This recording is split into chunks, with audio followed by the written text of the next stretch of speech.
ஆலங்குளத்தில் தமிழக வணிகர் சம்மேளனம் நிர்வாகிகள் வியாபாரிகளுடன் சந்திப்பு.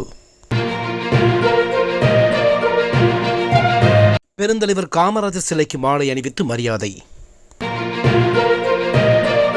தென்காசி மாவட்டம் ஆலங்குளத்தில் தமிழக வணிகர் சம்மேளனம் நிர்வாகிகள், நடைபாதை வியாபாரிகள், சிறு வியாபாரிகள், பழக்கடை, ஹோட்டல், டீக்கடை உள்ளிட்ட பல்வேறு கடைகளில் உள்ள சிறிய பெரிய வியாபாரிகள், கடை ஊழியர்களை சந்தித்து உங்கள் பார்வைக்கு தமிழக வணிகர் சம்மேளனம் என்ற துண்டு பிரசுரத்தை வழங்கினர்.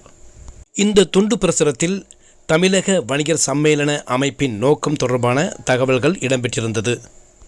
இந்த நிகழ்விற்கு தமிழக வணிகர் சம்மேளனம் மாநில தலைவர் தமிழ்செல்வம் தலைமை தாங்கினார். துணைத் தலைவர் மைக்கேல் ஆரோக்கியராஜ், பொருளாளர் மைதீன் ஒளி ஆகியோர் முன்னிலை வகித்தனர். ஆலங்குளம் தொகுதி மகளிர் அணி செயலாளர் மக்கள் தோழி ஜெயந்தி வரவேற்றார். முன்னதாக ஆலங்குளத்தில் பெருந்தலைவர் காமராஜர் சிலைக்கு மாலை அணிவித்து வணிகர் பாதுகாப்பு உறுதிமொழியை ஏற்றனர். இந்த நிகழ்வில் தமிழக வணிகர் சம்மேளனம் தலைமை செயற்குழு உறுப்பினர் மாரியப்பன், மாநில மகளிரணி ஒருங்கிணைப்பாளர்கள் பானுமதி முருகேசன், ஜெகதாசேகர், மாநில அமைப்பு செயலாளர்கள் ஜபஸ்டின், கௌரி சங்கர், மாநில செயற்குழு உறுப்பினர் வெங்கடேஷ், தொகுதி செயலாளர்கள் ஆலங்குளம் நாகூர் மீரான், அம்பாசமுத்திரம் ஷேக் தாவூது, தென்காசி நகர செயலாளர் அசன் கனி, இணை செயலாளர் திருமலைக்குமார், தென்காசி தொகுதி மகளிரணி ஒருங்கிணைப்பாளர் பட்டம்மாள், கடையநல்லூர் தொகுதி மகளிரணி ஒருங்கிணைப்பாளர் அகிலா உட்பட பலர் கலந்து கொண்டனர்.